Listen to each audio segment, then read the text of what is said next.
recently I had a match against a really big dude, and I was doing some stuff with my, later Dustin, later Alicia, I was doing some stuff with my knees and my feet, and a couple of you guys commented in the comments below that video about asking what I was doing, so I'm going to show you with my lovely, beautiful, handsome assistant here, Mr. Adam Wilson. Alright guys, so during the match, I was doing this thing with my knees. Like what bridge are you talking about? Like this way? Just being like a big guy, like you're so strong you can just literally push me over. Like boom. Yeah. Big guys do that? Fuck yeah, they do that, man. They're so big, they're gonna be like, fuck you. That was something I learned a long time ago with big dudes. Like we had a guy that was like a big wrestler that was like 270 pounds. And I remember I would get so tight in side control, I'd be squeezing, and he would just roll, man. Would he just boom? And then I'm flopping over. So it's like, you know, one of the most important things against a big person is don't stay too tight, right? Because I know if he's super big, he might just get frustrated and roll. So I always have my hands, I'm tight with my body, but my hands are kind of loose. So at any point, if he tries to bridge up or roll, I can post and move around, right? Also, you know, because again, if I'm staying tight, he might be able to roll. So that's a little tip for a big dude. Now during the match, what I was doing was bringing my knee in constantly. He would bring his arm under my hip, and I didn't want it there because I was afraid he would be able to just lift me to the side and just roll me over.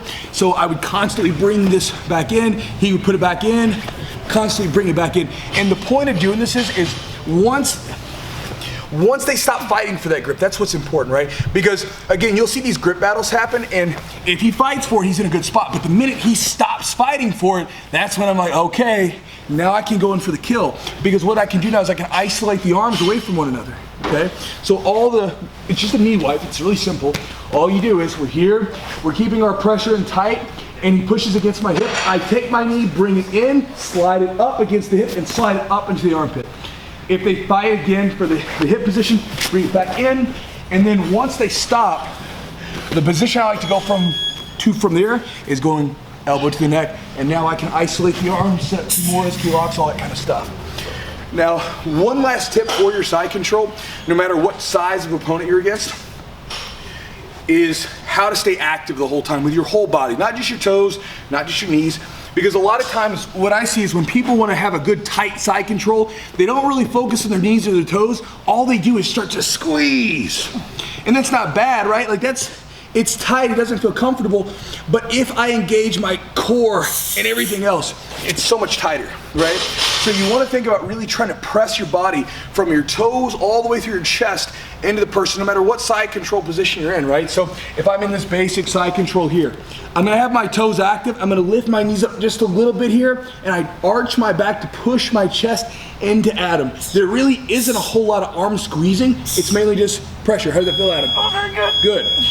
Another thing, in your side control position, we always try to aim for the sweet spot. Again, that's that rib cage, the solar plexus right where the rib cage tapers down, so I'm pressing there. If I go to like case gatami here, same thing. My toes are active, my body, I'm actively pressing in with my side of my body here. I'm not just hanging out, right? Because if I sit here like this, there's nothing. But if I activate my toes, push down, and really focus on crunching the side of my body into Adam, it's so much tighter. Reverse case of kata gatami, I think it is the same way. We're here, we crunch into the position. Okay, so a couple tips against the big guy. One, this is all not even big guy stuff. This is just people if you're rolling with. So a couple tips for your side control. One, use that knee wipe, right, to clear the arm out of the way.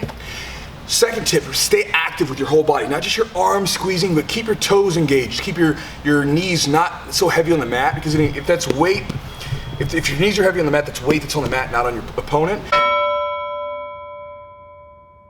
So keep your toes active, pressing with your chest and your arms, your whole body.